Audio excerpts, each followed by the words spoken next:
Good afternoon, class. This is John Hunt, and this is my informative speech, How to Boil Crawfish for a Crowd. It's a wonderful thing that crawfish season and Lent coincide about the same time with each other. I would like to teach you how to put on your own crawfish boil for a crowd and the preparation needed so that you and your guests will have a tasty and fun time the Cajun way. Imagine a mild, sunshine-filled spring morning, gathering a group of friends together for a day of fun and fellowship. What's an interesting and unique meal that you can prepare? Crawfish, also called mudbugs or crayfish, would be a great idea to have. These shellfish are similar to a lobster but much smaller. They are farmed or caught in the wild and in traps and bayous and canals from East Texas into Louisiana, Mississippi, and even Alabama. Between hosting and attending hundreds of crawfish boils in my life so far, I've been working on it like fine artwork. Like smoking meat such as ribs or brisket, it takes time and practice to perfect this tasty creation. Crawfish season at its fullest coincides with the season of Lent, as I said before, when many people tend not to eat meat on Fridays and other days. Even if you do not recognize the Lenten season, a crawfish boil is still a great way to bring family and friends together for a good time. We're going to go over 3 points here. Preparation and what you're going to need, cooking your crawfish in the certain batches, and also then eating the crawfish. Now that I've told you a bit about crawfish, let's talk about what you're going to need in the preparation to get involved. The preparation beforehand is the most time consuming. This involves cleaning the crawfish and purging them, and here's how you're going to need to get started. First, you need to clean and purge the crawfish. Empty your crawfish into a large ice chest or kiddie pool as I have here. Rinse and drain over and over again until the water becomes clear. This gets off all the mud. Then you're going to want to remove any leftover grass or dead crawfish in the water, crabs, fish, anything that's in there that's not the crawfish. Then you're going to need to purge them. Let the crawfish soak and clean them out. Some people use salt to do this purging, but I prefer just to let them soak for 30 minutes to an hour. That usually gets them pretty good and cleaned. Then you're going to drain and rinse again a few more times and make sure that they are clean. Next, you're going to need to get your water boiling in your pot and turn on your burner and propane tank. First, you want to put enough water in the pot to cover the crawfish for each batch, which will, for a 10 to 15 pound batch, will be about right here for that size of a pot. Then you're going to get your water to a rolling boil. This is going to take some time as well. Then you add your seasonings to the water, which I prefer Swamp Fire Seafood Boil from South Louisiana from Prairieville. Next, you're going to add your potatoes to your water and cook for about 20 minutes. Then, now the aroma is starting to fill up your cooking area.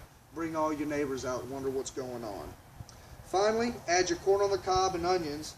And the corn you want to cut into about a 3-inch section, and then whatever else you want to put in the bowl, such as sausage, shrimp, whatever else, mushrooms. Anybody else wants to put anything else, you definitely could do that. Right now, we're just going to talk about a crawfish, corn, and potato boil. Now it's ready to start cooking the crawfish. Depending on the size of your pot, you're going to need to cook the crawfish in separate batches. Each batch should be around 10 to 15 pounds of crawfish. Some might say boil them for about 5 minutes and then turn off. I prefer to cook mine at a boil for 10 minutes, then turn off and let soak for 20 minutes. Turning this heat off after the boiling lets the spices soak into the crawfish. When the batch is finished soaking, pull the strainer out, dump your crawfish into your ice chest.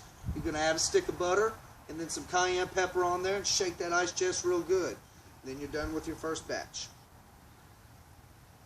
Next, you're going to need to start another batch. So turn the fire back on using the same water. Add more seasonings in the pot and bring back to a rolling boil. Add your potatoes again and boil for 20 minutes just as before. Then add your corn and your onions. With each batch you do, the next batch gets even spicier. Using the same water and then adding more seasonings to each batch does this. Follow these directions and cook the rest of the crawfish. It's a good idea to separate the batches into different ice chests from mild to very spicy, or just dump them on a table and let everybody know which is the mild going into the spicy. Finally, it's time to eat, so let's dig in. The corn and potatoes are simple and easy to enjoy, but peeling and shelling the crawfish takes practice. First, gather large trays or box tops for your guests to eat from, and lots of napkins. This is an easy way to separate the shells from the uneaten crawfish. Fill it up to your heart's content and grab a corn and potato or two. Next you're going to need to peel these shellfish to enjoy them. Take off the lower claw and eat the meat off of it. Now, to eat the crawfish itself, you're going to pinch and twist off the tail part, then peel off the shell from the bottom of the tail all the way around, giving you the piece of tail meat. Then you're going to eat that. Takes a lot of them to fill you up, but that's why there's so many in there. Finally, you're going to dispose of the shells properly in garbage bags, because every cat, possum, and raccoon in a 5-mile radius will be en route to your house after those. Cover any outdoor garbage cans to keep them out. Peeling the crawfish does take practice. The more you try, the better you get at it. Putting this all together can be easy when done the right way. Just practice and incorporate your own ideas in each time. In conclusion, we went through the preparation, all items you needed, how to cook the crawfish in manageable batches, and the proper way to peel and eat these tasty little shellfish. What better way is there to bring a group of friends and family together on a spring day, enjoying some cold beverages, good music, laughs, and crawfish. Just remember, after eating each of them, clean your fingers off well and hands thoroughly with a wet cloth before touching your eyes or any other part of your body. I hope you enjoyed this and hope it was informative. Aye, c'est si bon.